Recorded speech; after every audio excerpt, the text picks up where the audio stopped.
Record this for who might not be able to join us. So welcome everybody. Thank you so much for joining us for our convocation for Richard McBrien this evening. My name is Michael Santori. I am the editor of today's American Catholic. I know many folks here, and we're very pleased to have convened this wonderful panel of people who have known Father Richard McBrien, worked with him, studied with him, and we're very excited to learn more about his legacy and how it's still informing us today. So I'll introduce the panelists in a moment. I did want to just give a brief overview of kind of why we chose to convene this evening. As people might know, we celebrated the 30th anniversary of today's American Catholic in 2023, and we kind of found ourselves at a milestone, and we were looking to, I guess, take stock of where we'd come from and where we're going. And the one figure who seemed to continue to embody the ethos of our journal and has been present throughout the history of it in both the letter and the spirit was Father McBrien. As people might know, he was a son of the Archdiocese of Hartford here in Connecticut, where our journal is based. He attended St. Joseph's Seminary in Bloomfield, and he served as the priest at Our Lady of Victory Church in New Haven. He had deep ties to the region, and he always returned, even when he was called to study in Rome and teach at Pope John the 23rd Seminary, Boston College, and eventually the University of Notre Dame. Father McBrien was the author of 25 books. We'll probably hear about some of those tonight, and literally thousands of weekly columns on theology. I think he wrote for 45 years a syndicated column. His magisterial reference work, Catholicism, was hailed as the clearest and most competent guide in the English language to the Catholic Church's origins, teachings, traditions, and developments. And he was called said by theologian Charles Curran, said that no Catholic theologian in the United States has made a larger contribution to the reception of Vatican II. So McBrien, he was a early supporter of our journal and contributed frequent columns. He also counted several of our writers, editors, and board members as his personal friends. In a tribute that our founding editor, David Fortier, wrote upon Father McBrien's passing in 2015, he said, "It was his generosity of spirit that led him to write about subjects as he did, not only because they were part of his academic discipline, but because there was in his academic work some story that needed to be told, that needed to get beyond the seeming sheen of perfection to the heart of the matter. And that matter, of course, is our common humanity." So it's the spirit of common humanity that we chose to gather this evening and try to draw a collective portrait of Father McBrien, see how that might inform us and speak to our current mission, both at TAC and as individual and collective Catholics. We're guided by the line of inquiry that he first proposed in his book, Catholicism. Quote, "The first theological questions we ask ourselves are, who am I and who are we? Every other theological question comes back to these. We cannot understand God or Jesus Christ or the church or anything else unless we come to terms with the question of ourselves." So on that note, I'd like to briefly introduce our panelists and get to our rounds of sharing. We have Father Michael Driscoll joining us. He is a priest of the Diocese of Helena, Montana. He spent the majority of his years in priesthood teaching, first at Carroll College, and then at the University of Notre Dame since 1994 to the present. He is now professor emeritus and still teaches. His writings on the liturgy have brought him into the area of social justice as the lived experience of faith flowing from the Eucharist, as seen in his book, Sacraments and Justice from Liturgical Press. He is very interested in making the connection between liturgy and life, between the Eucharist and ethics, and he will also be a keynote speaker at the upcoming annual assembly of the Association of U.S. Catholic Priests in Kentucky next month. And for those who might want to follow along with his keynote and other events, TAC will be covering that, so you can check back for updates. We also have Sally Vance-Trembath joining us. Sally earned her MA and PhD at the University of Notre Dame. She has worked in Catholic education all her professional life and has been particularly interested in the relationships among the church, the school, and the wider society. She's published articles in theological studies, consensus, and other venues, and she was the national vice president of our friends at Voice of the Faithful, the lay organization that was formed to respond to the abuse of children by clergy and the leadership crisis in the church. She appears frequently on television and radio to talk about Catholic issues. We have friend of Father McBrien and overseer of his digital archive, Kern Trembath. Kern graduated from the University of California at Berkeley with a degree in political science. He's the author of Evangelical Theories of Biblical Inspiration, and he has worked as a professor and administrator. He is also the founder of Helio Roast, a fully sustainable coffee roasting company on Treasure Island in San Francisco. And I visited their website. It looks great. So if you need to pick me up in the Bay Area, you should definitely stop in. And finally, we have Liza Peters, who is a student of Father McBrien's. She is now the director of youth and young adult ministry at Holy Family Passionist Retreat Center in West Hartford, Connecticut. Prior to joining the retreat team in 2011, she served as director of religious education at a parish outside of Dayton, Ohio, and worked and lived in community at the St. Peter Claver Catholic Worker House in South Bend. She holds a BA in psychology and a Master of Divinity from the University of Notre Dame. And just one quick note, if folks could kindly mute themselves for the duration of our discussion, we'll have plenty of time for group sharing at the end. So without further ado, I'd like to invite the panelists. We have kind of three thematic nuclei in the language of the synod that we'll be focusing on. The first is kind of personal memories of Father McBrien, what our panelists might remember about working with him and studying with him. And then a bit about their personal, the influence he had on their theological and spiritual development. And then finally, his influence as they see it on the church, both in his lifetime and today. So we'll begin with some personal memories. Perhaps Father Michael, if you'd like to begin, we could kind of go in the order of our panelist intros, if you'd like to share some memories with us. Sure, I'd love to. I remember meeting Dick for the first time in 1987. That was the same year that his book, Caesar's Coin, was published. And I knew about Dick before because I was aware of him, especially through his television work. When Paul VI died, and then John Paul I and John Paul II, both their coronations and then their deaths. So I was well aware of who he was, but I never had the opportunity to meet him. So I met him when he was invited to Carroll College. We were doing a conference on religion and politics. And of course, he was the keynote speaker because he had just written the book. And so it was the conference was very, very well attended. Hundreds and hundreds of people were there. And I was really happy to have breakfast with him and to take him to the airport afterwards. And on the way to the airport, it became clear that he knew about me as much as I knew about him, because we had a mutual friend named Mike Russo. He was a priest from Newark Archdiocese, but had been teaching television and film out at St. Mary's Moraga. And I think that he was probably Dick's entrance into CBS. He was the entree. And so he and Dick would converse all the time on the phone. And so I had met Mike during my doctoral studies in Paris, and he put a word in for me to Dick. So when Dick came out to Montana, he was anxious to meet me. So going to the airport, he said, why don't you send me your CV? I said, okay. I had to figure out what was a CV at the time. And then he said, would you be interested in coming to Notre Dame to teach in the summer? I said, I'd love to come in the summer, thinking that it was that summer. And it wasn't. It was for the following summer in 1990, but it was for liturgical music. And basically, he set me in a trajectory that bore fruit later on. But let me just say one thing. In my discussions years later with Mike Russo, who unfortunately also passed away 2 years ago, he talked about Dick as kind of being a political animal. He used to say that Dick used to say that if he hadn't become a priest, he probably would have become a politician. And I could see that. And especially this book, Caesar's Coin, I think bears testimony to that. So I think, when we go to the second round, I think I would like to focus on that particular dimension, since Dick is so multifaceted. But I think since we only have, about 75, 80 minutes, I think I'm just going to focus on that particular dimension. It speaks to the variety of his interests and his gift as a synthesizer of the tradition, that you can pick so many different avenues. So thank you, Father Michael.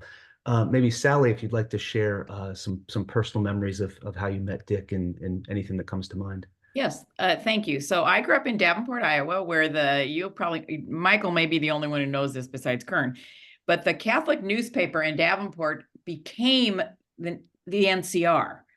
So it was a good and excellent little, Catholic paper, the Catholic Messenger. I probably still, well, anyway.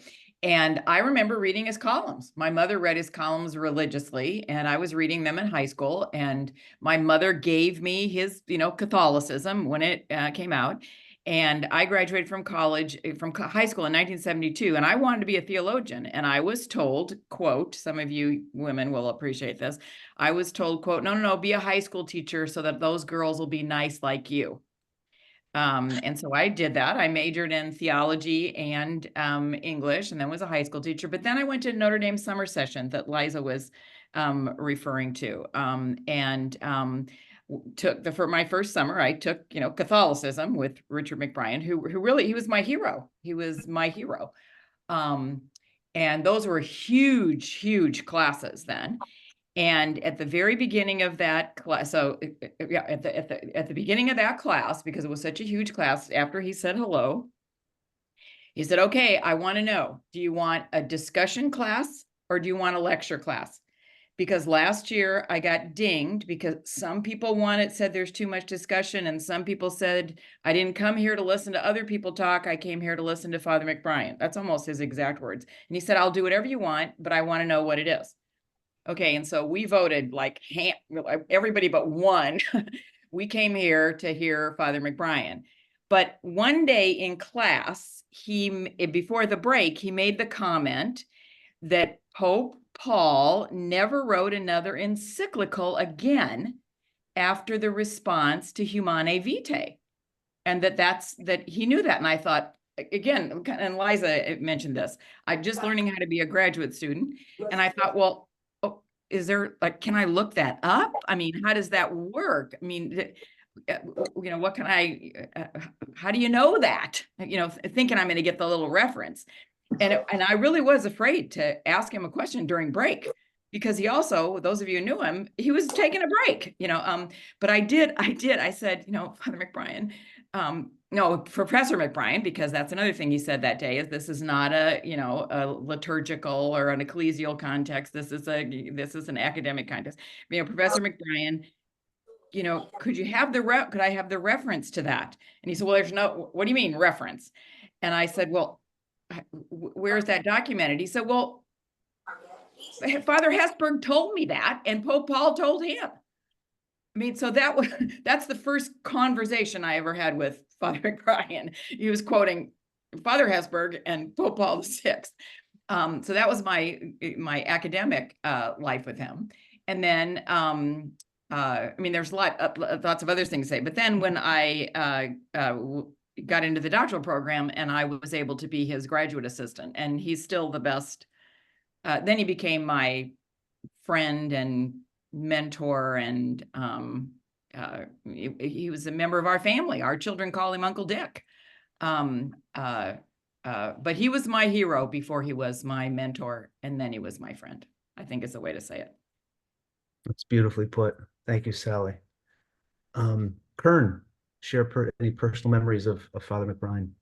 Sure, thank you. I am right downstairs from Sally. She's on the second floor, I'm on the first. So I hope it was not a difficult transition for you to go from her screen to mine.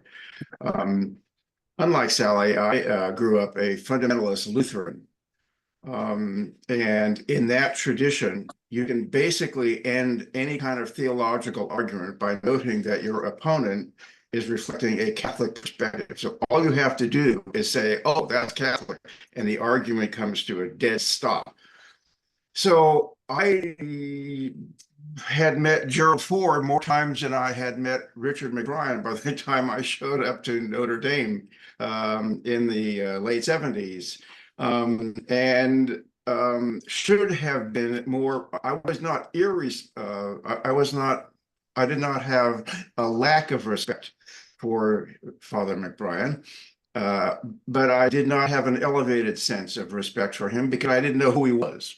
I just knew that he had written a lot, but when you're in graduate school, a whole lot of people have written a lot, and you've met some of them, and so the next person to come along doesn't really stand out.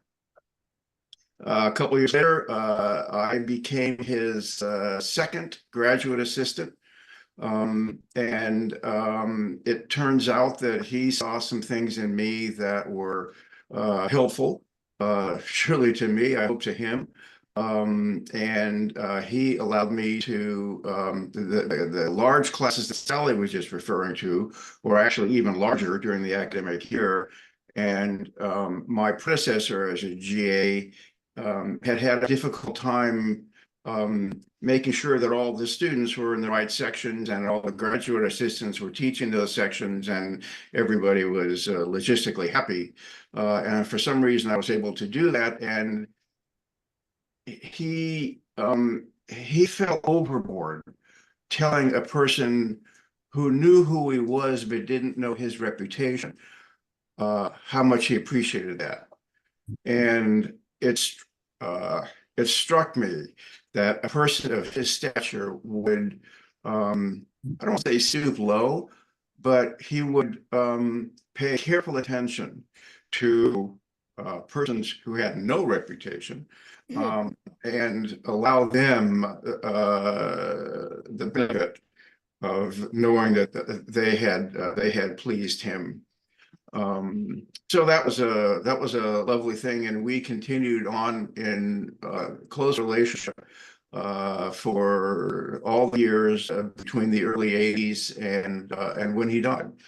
One story that tells you something about his the degree to which he sees everybody as a child, and perhaps I will say later on, part of the collective second person of the Trinity. We might get to that. Our family basically knew him as Father McBrien. I was serving as the assistant chairman of the Department of Theology.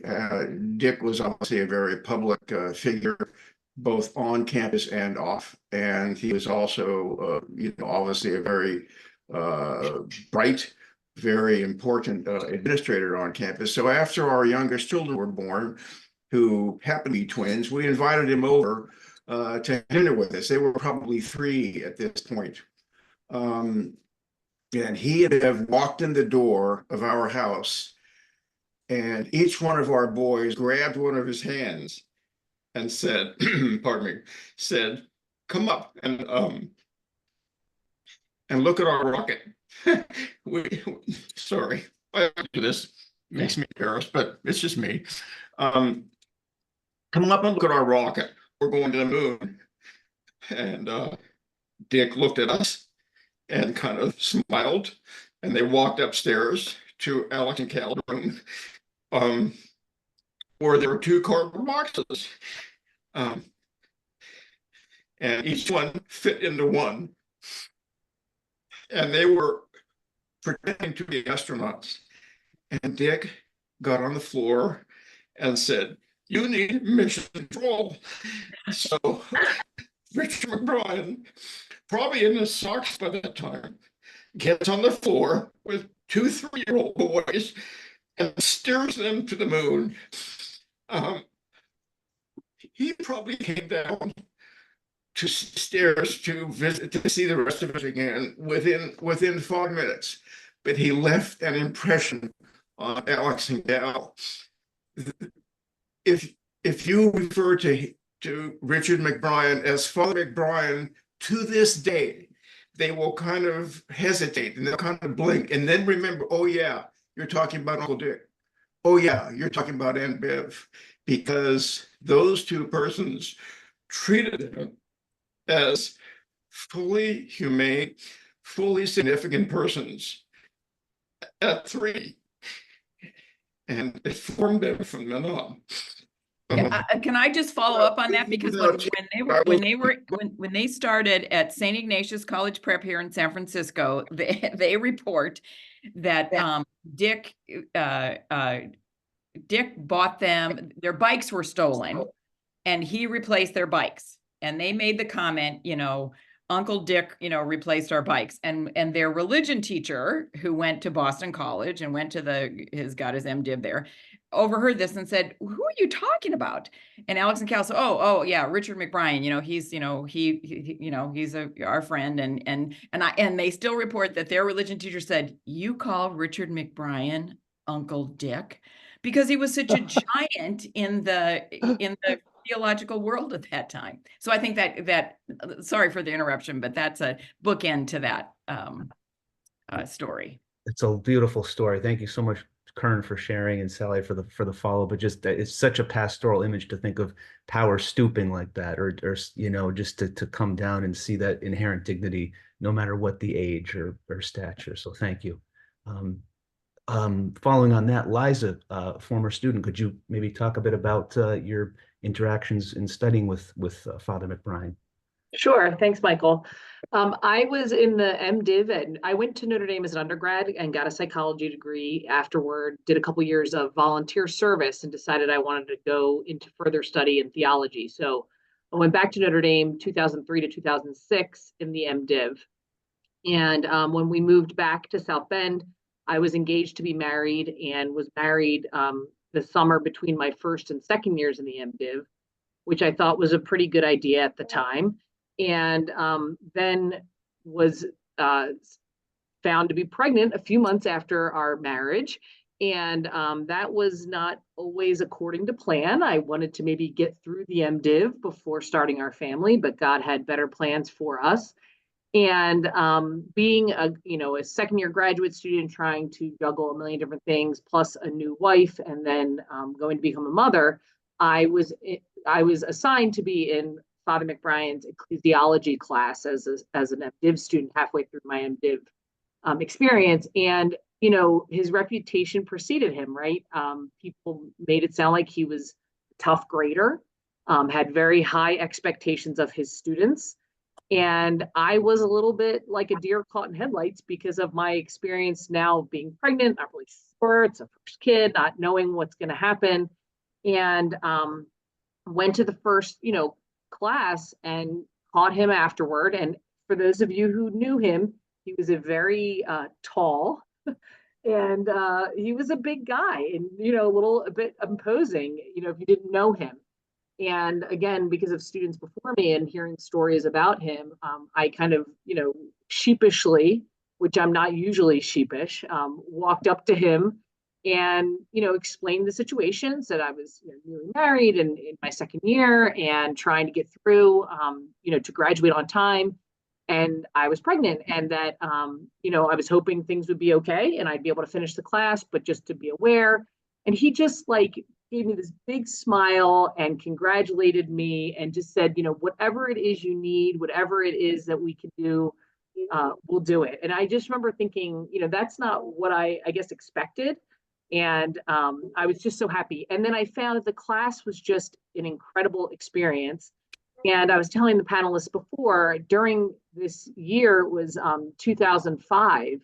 It was when Pope Benedict was elected. So Pope John Paul II had passed away. And so Father McBrien was being pulled away a lot for CBS spots. And we had to, cut class here or start class a little late because he was always on screen. And I was telling the panelists before that there was a day when he was going from class straight to the studio. And the last thing he said before he left class was, Ratzinger will not be a pope. And he leaves class and I go to the next place I was going. They had a television on. The white smoke was going. We're all waiting. And we all know what happened, And so then the next day, the next class, we all get in there. We're like, oh my gosh, it was just so crazy. It's just so funny, but also just be, so in touch as other people are explaining, right? So in touch with someone who just had their finger on the pulse at that time. And as a woman and as a lay woman in the church, and that was what I was, hoping to do, was to do ministry in the church. He was very important and very supportive. And that is so important for women in the church to have both women ministers supporting us, but also priests supporting us and other lay ministers supporting us. And I've been blessed to have many good priests in my life who have really supported my vocation as a lay minister. And I would say he was definitely one of them because he was teaching in a program that was training lay ministers. And so that showed just how important that was to him for our church. Yes.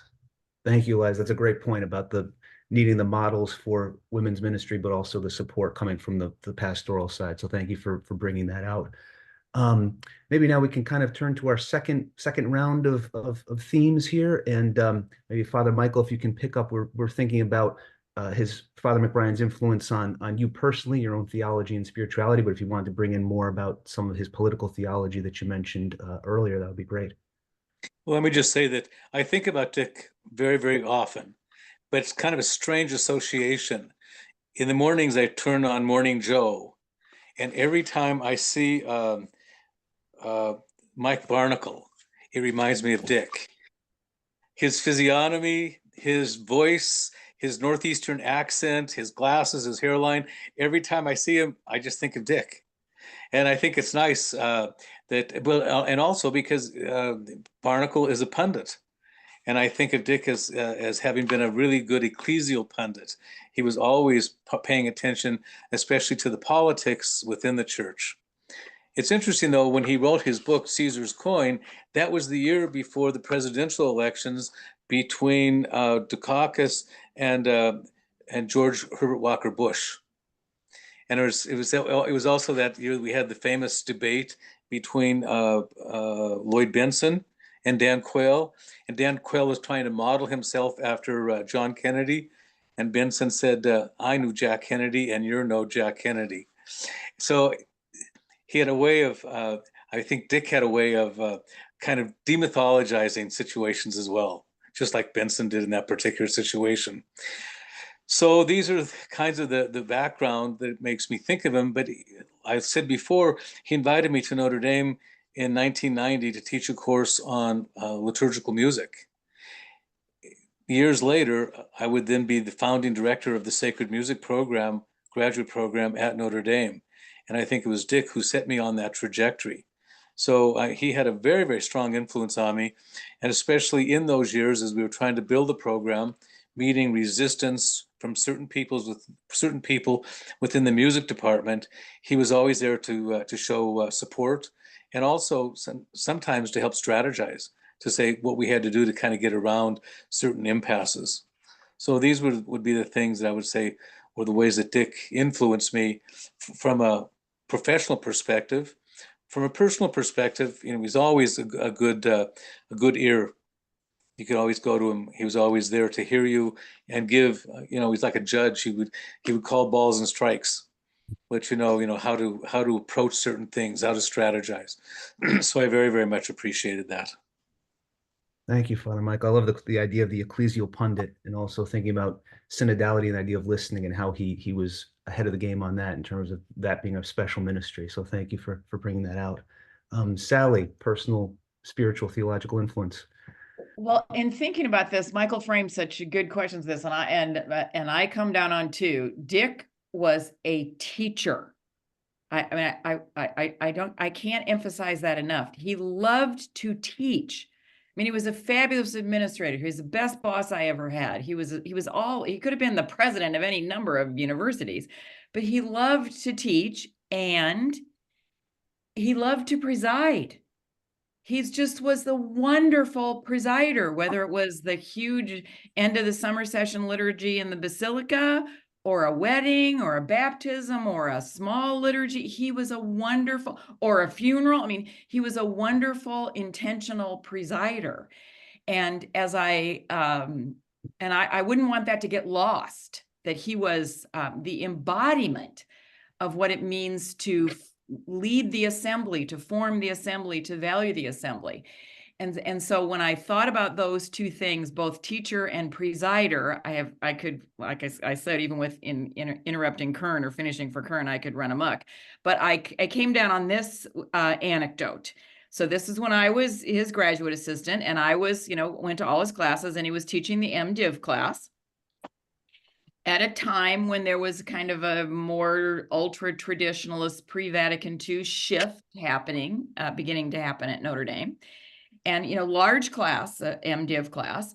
And after the seminarians came in, and 6 seminarians sat in the corner top row of the little auditorium. I don't think it was in DCO. I don't know where it was, but anyway, but they sat in an auditorium style, 6 of them in the top corner. And at the break, and I was there to just do whatever Dick wanted me to do. And he would always introduce me and say, before you ever come talk to me, you come through the gateway of Sally. And that was his, and anyway, so I was always there to listen to what was going on. And he called to those seminarians before they went out the door. He said, come, hey, I don't remember their names, come down here. And right there, where there were so many people still just sitting in their chairs for the break, and he said, this sitting in the corner, this shall never happen again.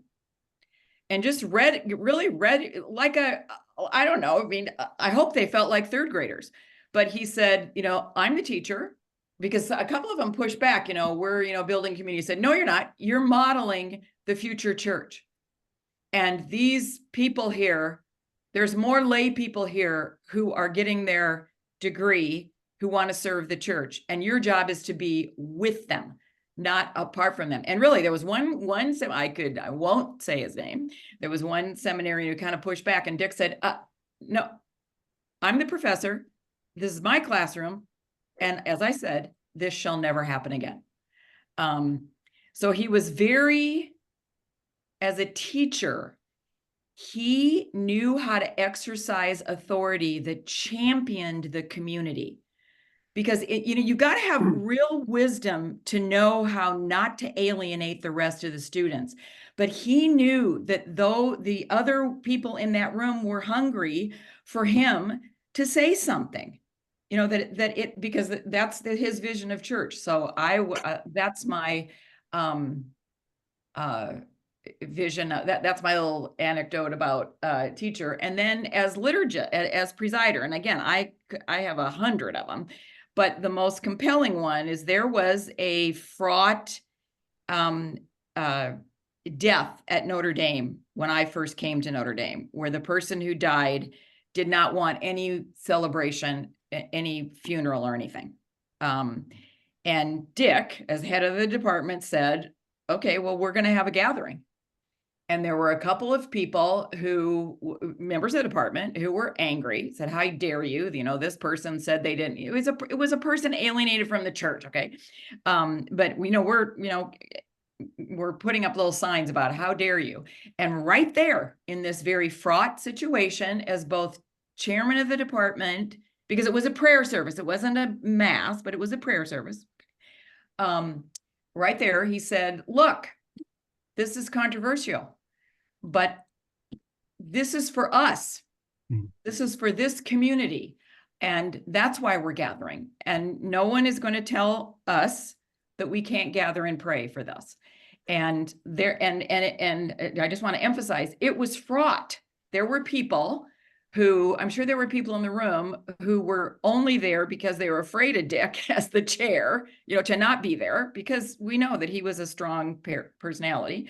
But I think the majority of people were there because that's why we were there. They wanted the authoritative voice to say, this is why this memorial service is for this grieving community, and we need someone to speak for us. So he,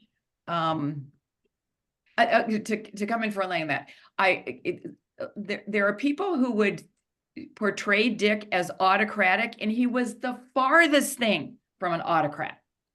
But he was so strong that if you didn't like a communitarian emphasis on the assembly, and you wanted to be the passive person in the community, you would have misinterpreted that. I think that happened with Dick, but he was not. He was so communitarian, but he knew how to exercise authority, and he exercised it for the benefit of a vision of the church that he implemented both in his teaching and in his presiding. Right.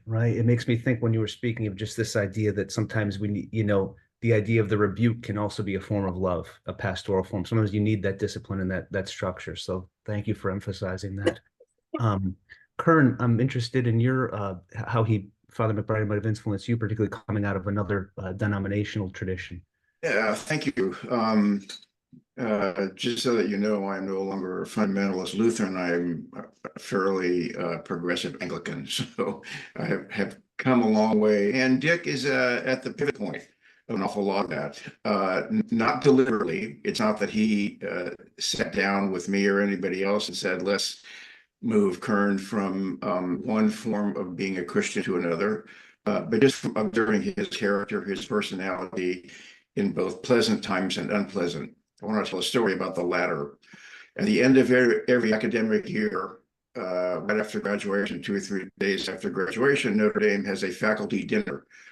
And most people, of course, at the very end of an academic year are both faculty and administrators and staff, or not staff, faculty administrators are completely wiped out. This is all we want to do is rest for a week. But every faculty and administrator in the university is invited to this dinner. And Dick was the chair of the Notre Dame Faculty Senate that year. As such, he was seated on the dais, where at the head table, where all sorts of other high-level administrators were sitting, and he happened to sit next to a person who I think it's safe to say he detested. And was, I think, wondering what in his background he had done to cause him to be able to have to sit next to that person at the table. And he mentioned to me later, I'm sure he told several people this same story. He mentioned to me later, he said, I knew I couldn't treat him as I wanted to. It was a male. I knew I couldn't treat him as I wanted to, because that would have been completely inappropriate. It would have wrecked the evening. It would have puzzled everybody, and nobody would have had an enjoyable end to their academic year. So I said I had to find something, some common ground that person and I could share and talk about for 30 minutes when you're kind of eating dinner before the program starts. And they found football and basketball. And Dick McBrien talked about Notre Dame football and Notre Dame basketball for 30 minutes with a person that he would rather never have seen again in his life, because he knew that the needs of a larger group of people there, many of whom probably didn't even know him, justified the amount of energy and, frankly, agony that it was going to take for him to chat with this other person, and they did. Neither one came out bruised. They probably both came out smiling, because Notre Dame was doing reasonably well in football and basketball, and that to me formed a core of my personality that I had kind of grasped and wanted to grasp before, but never did with anyone near the oomph that I did when reflecting back on that experience that he told me about. I was on the ground floor of that meeting or that dinner, and I couldn't tell what they were talking about. And the overall point there, and this dovetails with what I was saying before about his treatment of our sons and their rocket trip. The point there is that Dick stood towards people in a way that completely reflected the author of the book of Hebrews in the New Testament, where Jesus is like us in every way except for sin. The collective authorship of the Athanasian Creed, where Jesus is fully divine and fully human, and the second person of the Trinity. And Dick stood towards other people as though they were the part of the collective second person of the Trinity, the collective body of Christ. It didn't matter whether their reputations were far greater than his. It didn't matter who they had served under. It didn't matter what their accomplishments were or weren't. The person could be 83 and known around the world, or be 3 on their bedroom floor, and he would treat them as though they were part of the body of Christ. And that formed me. And nowhere near as consistently as he did. But staggeringly, I try to do the same thing now with people who might meet in whatever profession and in whatever context, so that hopefully when they walk away, they say they were treated as well as those 3-year-olds and as that person whom Dick did not like. And that's an enormous model, an enormous hill to climb, a very strenuous hill to climb, and yet it made it possible to take the first steps. Yes. Thank you, Kern. It's just speaks to the, when you say formation, it's like the greatest formation is that lived example, you know, all the words, but he treating others as icons of Christ. You just saw it and he embodied it. That's beautiful. Thank you. Liza, personal influences. Sure. You know, I think hopefully I got the point across just how warm he was to everyone that he ever came in contact with.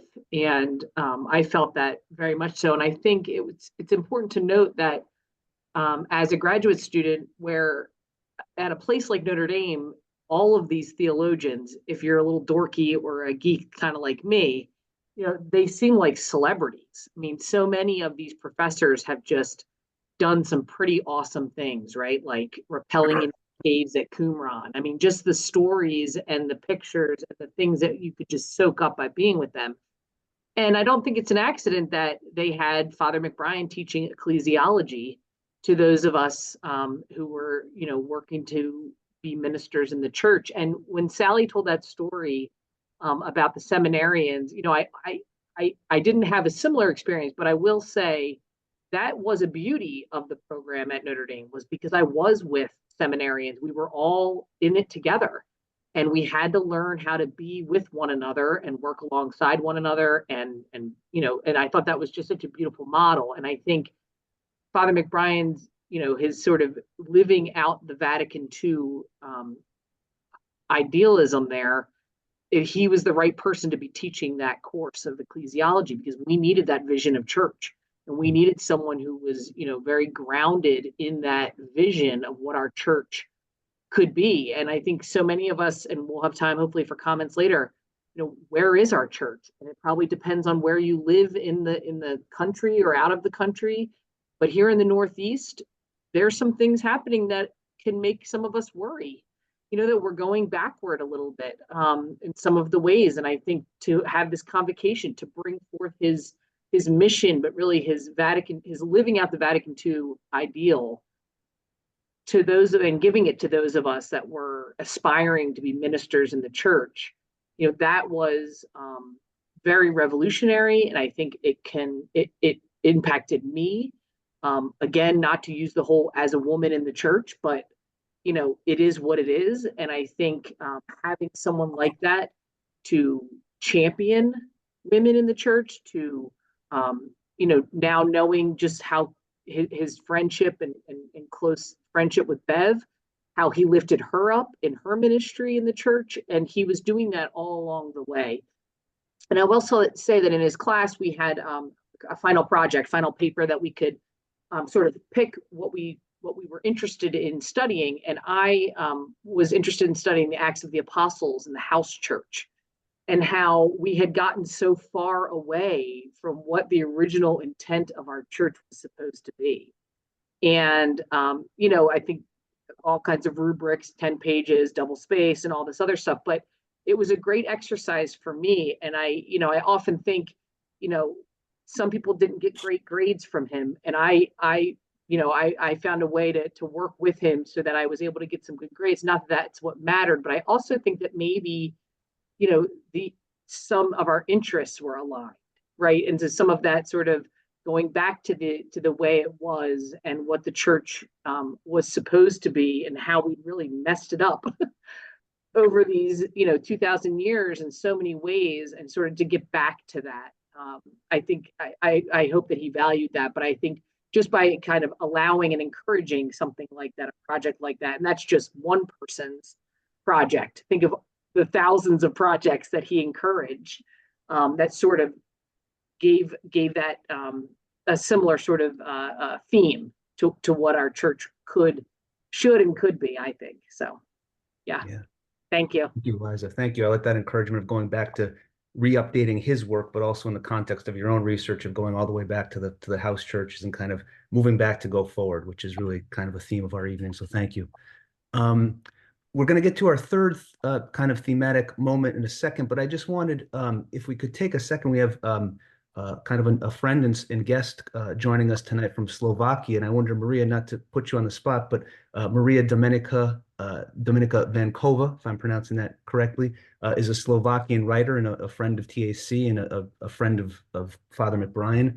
She's actually currently working on compilations of Father McBrien's early syndicated columns and doing a marvelous job on them. We hope we can disseminate them somehow.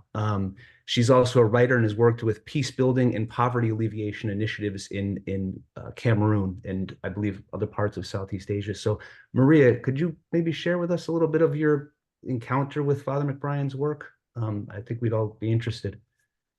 Hello, everyone. First of all, I want to say thank you for this opportunity that I can share my experience with the work of Father McBrien and how it touched me across the ocean in Slovakia and throughout my work, especially in Scandinavia and Southeast Asia.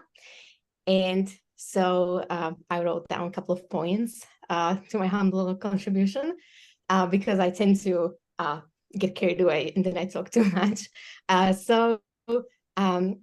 of all, I was born in Slovakia into a very Catholic family with quite a background because we were very involved, my family, in during communism.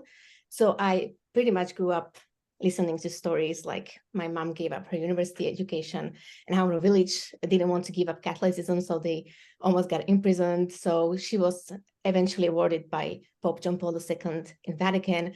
My grandfather was hiding Catholic priests in his company, and they were visiting Vatican in secret, and they were hiding in the catacombs. So there could be a book in itself. But the thing was that when I grew up in early 2000s, the Catholic Church was after a survival mode, when a lot of priests were persecuted, murdered, and religious people, lay people. It was very idealistic. So I grew up in the era of idealism. So it was very positive, rainbow, sunshine, and everything. So I had I was a very spiritual person, and I had a very strong connection with the church, but I saw only the good things at the time. So I had also an honor to grow up around some very special Catholic personalities at the time. And they kind of, because they were very, very talented, they kind of grew up, they kind of climbed up the ladder further until, I don't know how to put it, they came across some things which were not okay, like with corruptions and stuff, and they really stood up on the right side. And there was one of the biggest scandals in Slovakia and Central Europe, and the way how they were treated after doing the right thing, and the rest of us as people, lay people, that really hurt me. I was only 15 years old at the time, and it was such a steer contrast to what I had envisioned for the church and what I'd anticipated. And I still remember how we were at a summer house, with my grandparents, and I was calling my mom back home. How can in God's institution be also still so much evil? And there's something in me changed. And I mean, I still believe in God and I was active in the church, but there was a barrier. And it's a very important thing to say because that's something what Father McBrien changed. And people were my mom was always trusting God, and people around me too, they said some positive experience will change that, a book is going to change that, and they encircled me with a lot of work, but nothing changed ever for me. And suddenly I was at the university I worked so hard for. I was studying a triple degree, and I became very ill, very seriously ill. And I couldn't comprehend how it happened because I tried to live my life right. And, it left me really heartbroken. And during COVID, I met a Carmelite monk, and he kind of felt from my situation that he needed to probably offer me some guidance because I was consulting something on my ecumenical work. And it was very interesting what he said, because I was concerned with my situation that I hear silence, and I thought that God was absent. But he changed my mind because he said God is present at the time. And he told me the story of Elijah, how he heard God in silence after the earthquake and the storm. And he said, if I will open up my heart, God is going to tell me great things, and that this is the time right now. And I really felt something pressuring me inside. And I really discovered throughout the online school and, the peace during COVID, a lot of great works, but there was still something pressuring me inside. And once, doing my research and trying to get my different questions answered, I was doing a research on the internet and I found an article, and Father McBrien was quoted in that article. And it was specifically his quote from Catholicism that, of course, the moral teachings of the church, they do help us to eliminate the doctrines and dogmas. But what truly matters is the person's reflection and the connections with God.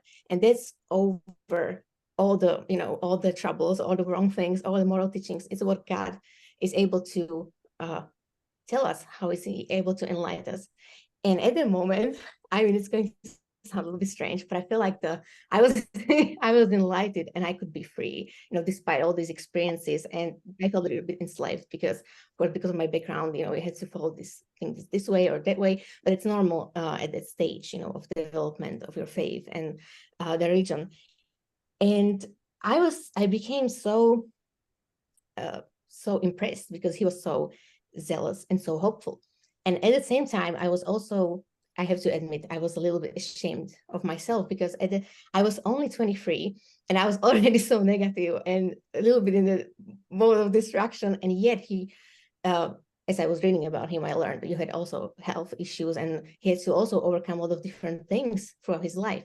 And yet he was able to preserve the light within and the hope within. And for me, that became a huge inspiration because I realized at that time and point, if I'm not going to change and I'm not going to rekindle that the same things and the same values within me, my life is not going to have a purpose. And it has nothing to do with the events. It's my choice.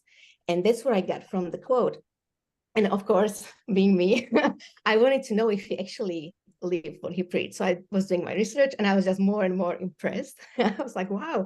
And I just couldn't believe how far he made it, despite, the opinions were becoming less and less popular at the time. And in particular, what really impressed me, which I, had never came across to that point, was that he was able to write in a way that was deep and yet thought-provoking, because many times these things are not very thought-provoking, and thought-provoking things are not that deep. And I really felt like, wow, this is somebody who met God and who had a profound understanding of a Catholic faith, not just repeating, but actually living through a heart, from mind. And that was something which gave me a lot of good energy from my own life as well. And in particular, the things I enjoyed because of my work, I'm really interested in party elevation and religious peace. I like that he underlined the fact that the human will has a strong purpose in the social justice. So of course, I like all the social justice work he has been doing, but especially our contribution and our choices and how much it matters, as well as the balance. Because I think, especially nowadays, we live in great extremes. And he was really able to put up the all Greek, nothing excess, which was already written in the Temple of Apollo in the 4th century before Christ, really put it into the Catholic Christian theology, and really highlight how it's important to listen to different opinions and not to go into extreme, but how different values, either more progressive, more conservative, all matter, because we need to keep it in the middle for everybody to be heard. And most importantly, I realized that I kind of should listen to my roots and what really God is asking me to do in my life. And I decided to kind of drift away from my degree, which by some miracle, or good energy by Father McBrien, I finished on time. And I applied and got into graduate school and decided to pursue further my career in religious peace building and poverty elevation, because before I was more in the business section, but also to focus more on religion. It became much more important to me because I understood it better. And it really became, as Pope Francis said a couple of weeks ago, during the meeting with the International Network of Societies for Catholic Theology, that theology is living, and it's truly the incarnation of gospel in every land and in all cultures. And that is exactly what the work of Father McBrien became in my life in Slovakia, in Southeast Asia, in Scandinavia. And truly, it didn't matter if there were crazy storms in Copenhagen, I could just read his work.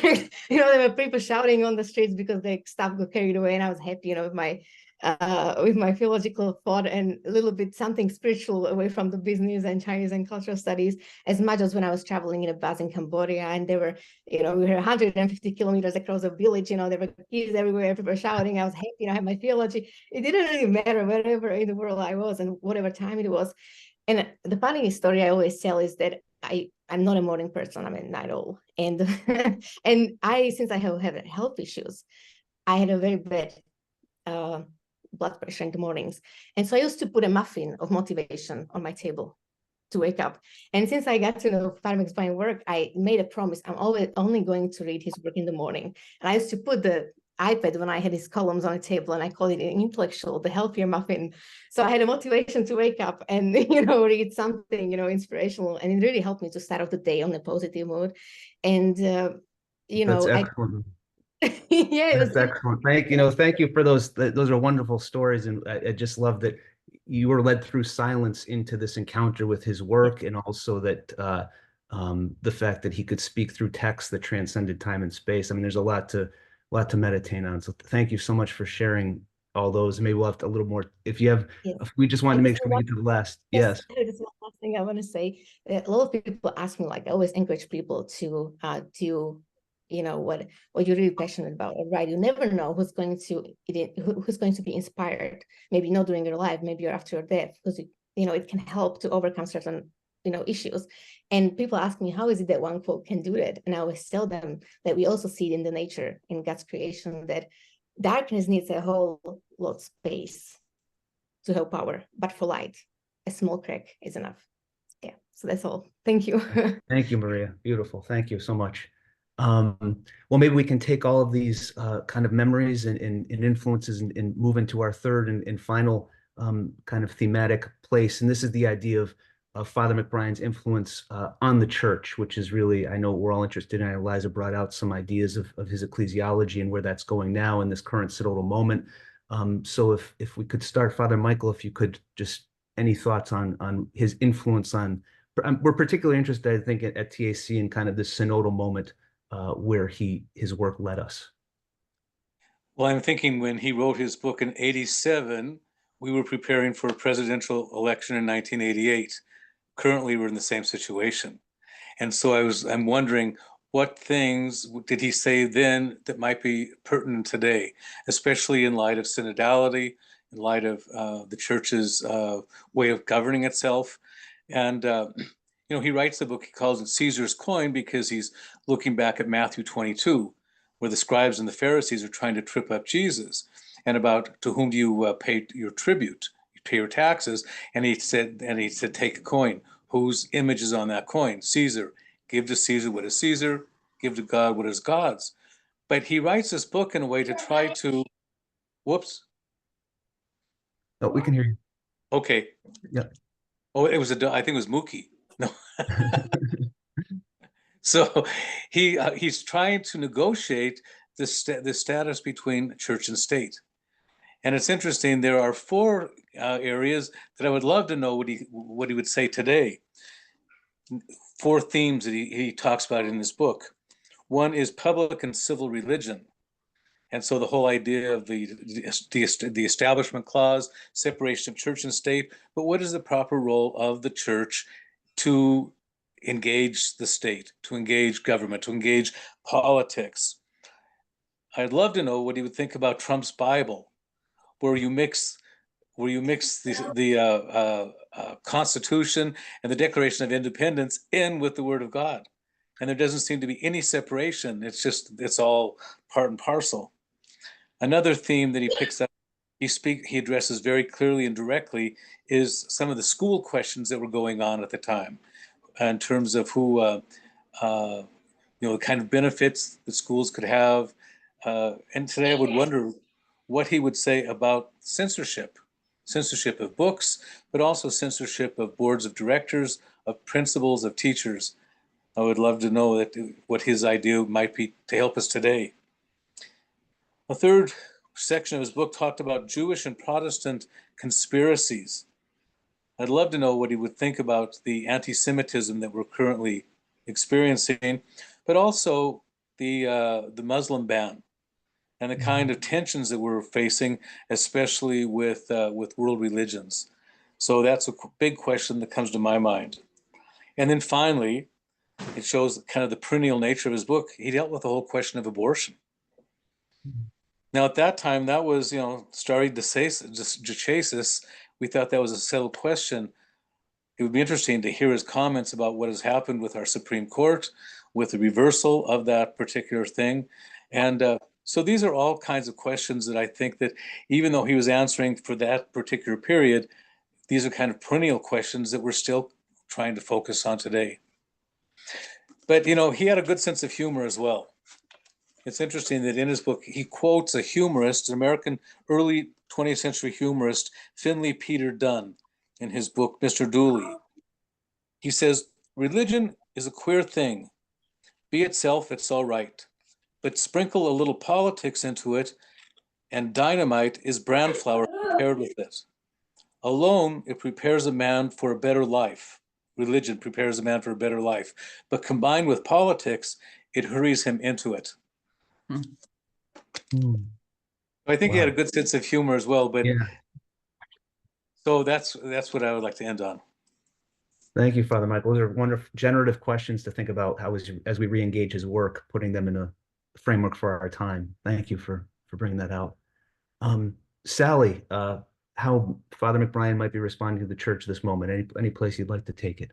Well, I'm going to dovetail with Michael. I mean, I think I know exactly what Dick would say about all those things. And the Supreme Court would drive him crazy. The Catholics on the Supreme Court, he would go crazy about that.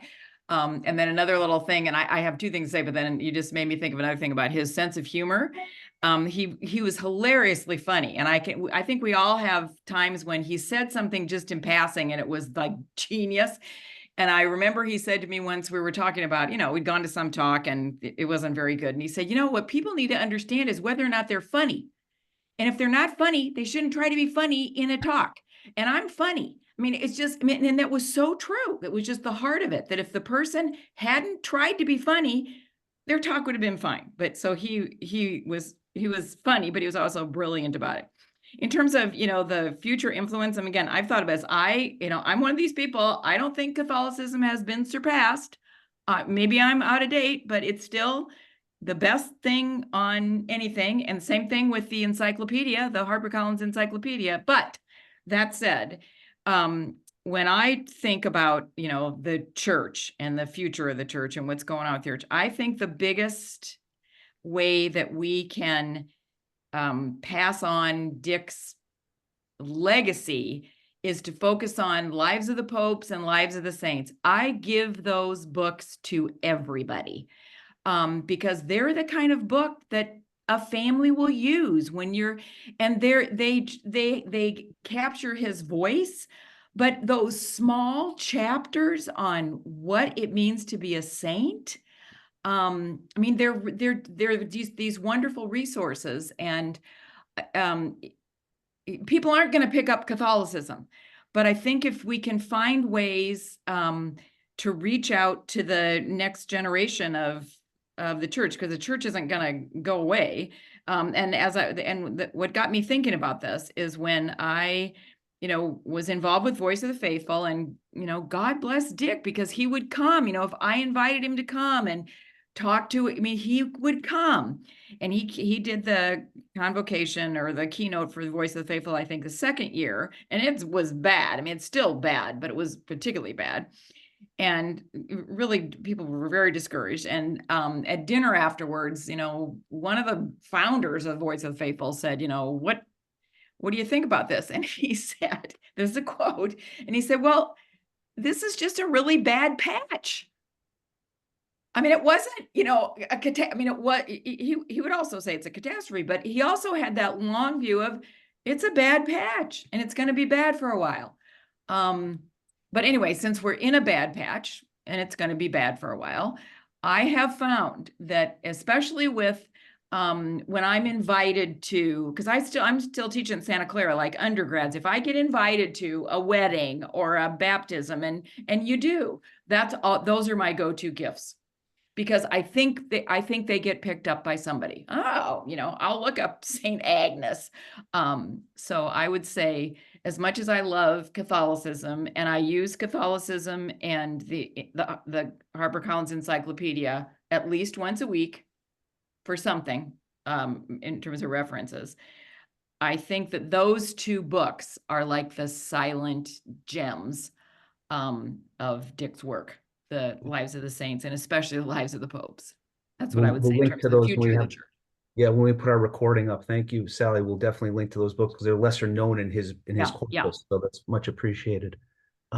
Kern, speaking from your perspective, how you see Dick's theology influencing this current moment of the church, and that can be broader than the church, the Catholic Church. That can be how you want to define it. Yeah, that's fine. Thank you.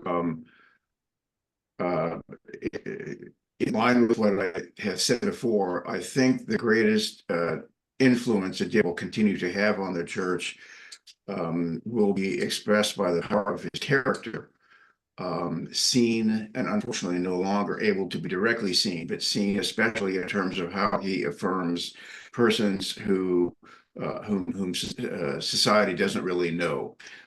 For instance, of all the thousands of students who went through his classes at Notre Dame, you and I might have heard of one, maybe two, but the rest of them are out there somewhere in the United States or the world, and they're wrestling with how they're going to manage and characterize the Christian values that they learned in McBrien's class, Catholicism class.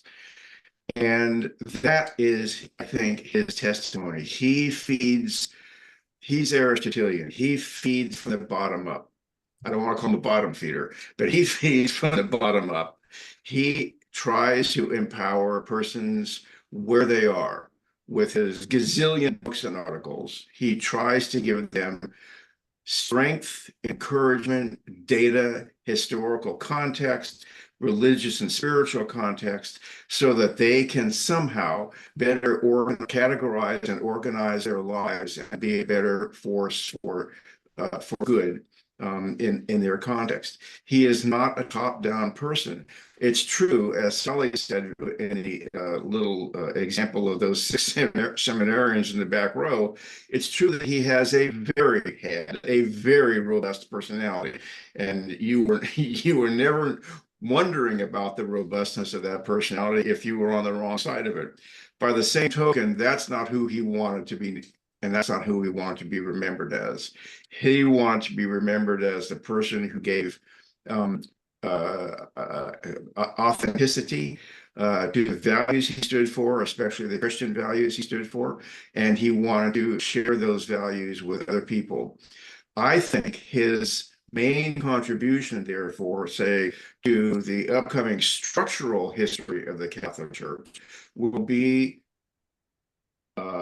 primarily through laypersons, and bottom up rather than top down. It might well be the case that all sorts of bishops and archbishops and cardinals around the world have read some or many of his books. I don't know that, but to the degree that other people in their just day-to-day lives encounter his thoughts and his understanding of the relationship between magisterium and the public church, or the regular church, they will recognize that the magisterium is there to serve the church and not the other way around. And it's that, I think, that has led to the fact that the Catholic Church, it continues to be and will always be the oldest political structure in the world. Nothing else is 2,000 years old. The United States will not last as long as 2,000 years. It will not be here in the year 4024. The Catholic Church will be. The Christian Church will be. And it will be because lay people encourage their leaders, aka their servants, to be more like the person that Dick was in his own life. Yes, thank you, Kern. Yeah, again, the example being his greatest legacy, the lived example is very powerful. Thank you for bringing that out. Liza, you brought out some of his ecclesiology and your common interests. Could you maybe elaborate on that and his influence as you see it today on the church? Well, I think just to note that we would joke when we were in school because we would study Vatican II to such degree that at some point those of us that were tired of listening to what the church was like before Vatican II, because I'm an age, I'm not that young anymore, but I didn't know Vatican, before Vatican II. I didn't know what the church was like. And I was like, I'm tired of listening to all these people complaining about what it used to be like. I'm ready for Vatican III. But now, I'm 18 years removed from my graduate degree, 18 years in ministry in various forms. And I realized that the reason why there can't be a Vatican III is because Vatican II hasn't been done well yet. And that there's so much still to be done. And I think, again, I would love to know what Father McBrien thinks about Pope Francis and what's happening right now. And I would love to hear what he has to say about the Latin Mass and people wanting to go back to a nostalgia that many people on this call remember what it was like before. And they don't want to go back. And so I would be really interested to hear. And I think this idea of the synod, again, so many dioceses have done it well. So many have failed to really meet and come together and share ideas, which I think was the whole intent, which is something that, Dick McBrien would have been he would have been right in the front, getting the people together to have these conversations, to have these hard conversations, to really discuss what's happening in the church and how, as Kern said, how can it still be here in 2,000 years? Because we all want it to be here in 2,000 years. What's it going to look like? And I think there needs to be people along the way to help us be reminded. And he was certainly one of them. And I think, again, having this and having people that we can turn to and look to still to help foster that and further the cause, it's just so important. But I would really love to know what he has to say. And I think, as Sally said, she probably knows what he would have to say about those things. But Thank you, Liza. Yeah. Well, we had such a rich sharing and discussion. I know our panelists might have other engagements and we want to be respectful of time, but we did want to, make this, leave a little space for some sharing and some questions and answers or just some discussion. So maybe we could take 5 or 10 minutes before wrapping up. If any of our attendees would like to either I'll try and see on the screen with your real hand or your virtual hand. Luke, I see. If you'd like to unmute, Luke. Well, I could go on for another hour here, but the thing that strikes me about this gathering is that all of the speakers so far, and maybe everybody else, I'm not sure, you all knew him as professor, teacher, theologian, Notre Dame football fan, Well, I knew him before all of you. I was a classmate of his in the seminary. Oh, There may be somebody else out there that knew him that way also, but let me just tell you quickly, I don't want to waste your time, but we were classmates in the minor seminary, St. Thomas Seminary in Bloomfield, Connecticut. And in those years, I didn't know him very well because he was one of the sophisticated editorial people who wrote on the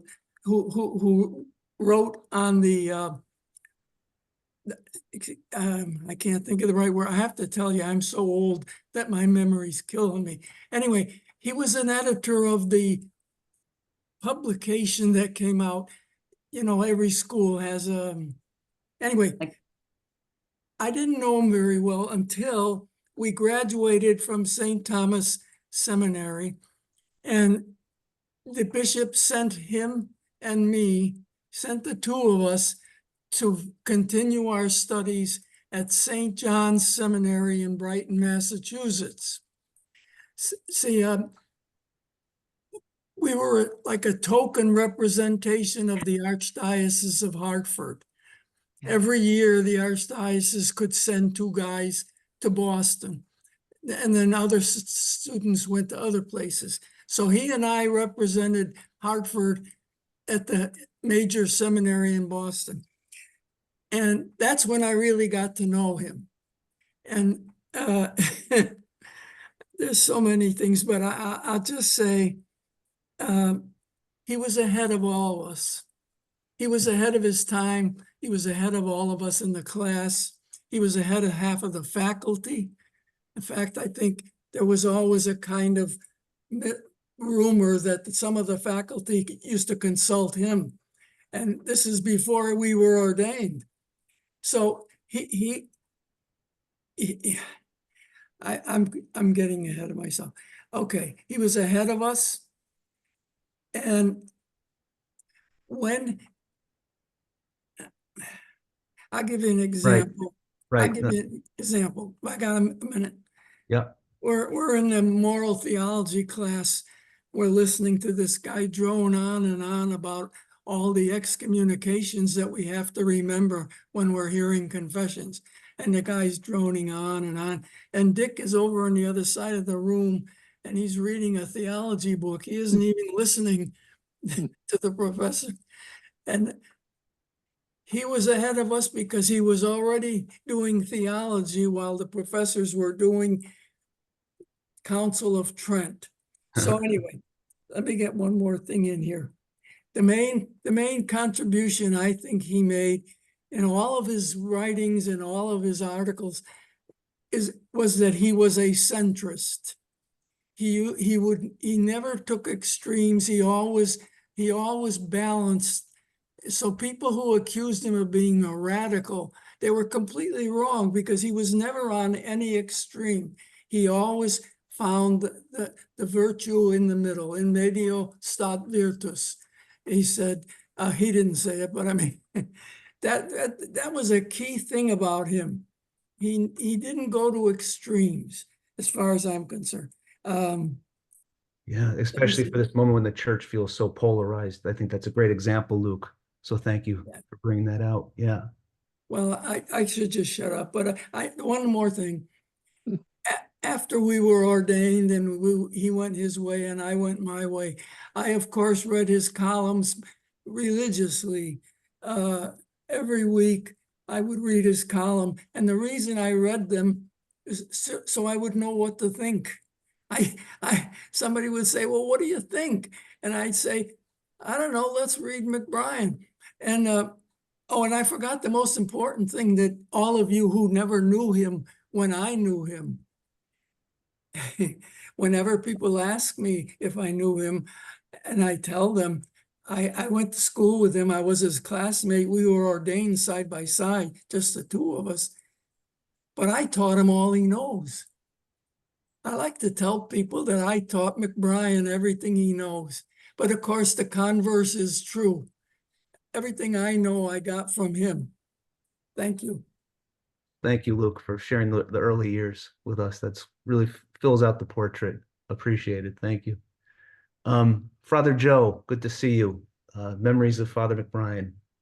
Thank you. I've been a missionary in Eastern Africa for 50 years. And just to let Lisa Peters know, I've been working with a house church in Eastern Africa for 50 years. 50 years. Now, the one thing that strikes me is I watched and followed McBrien's syndicated columns in the last 10 years of his life.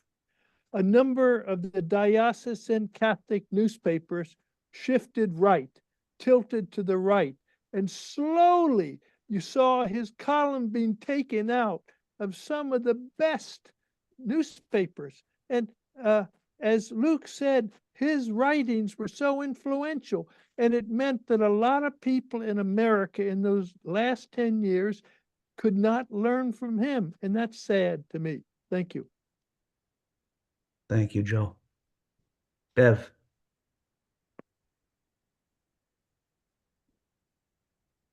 First of all, I just want to answer Liza's question.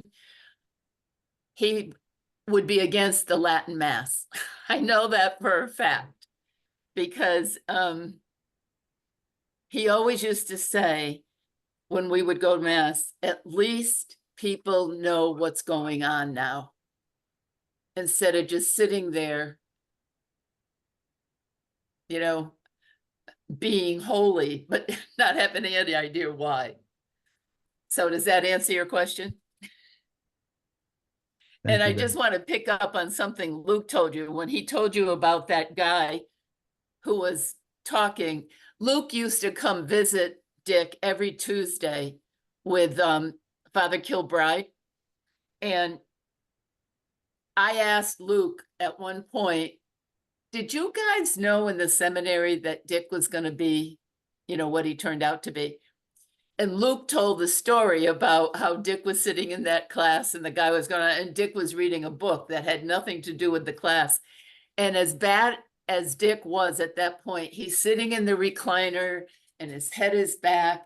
And when Luke finished explaining to me, Dick just looked over at him and said, Luke, he wasn't worth listening to. As sick as he was in his last day, Luke, he wasn't worth listening to. That's a nice image maybe to take with us, Bev. Thank you.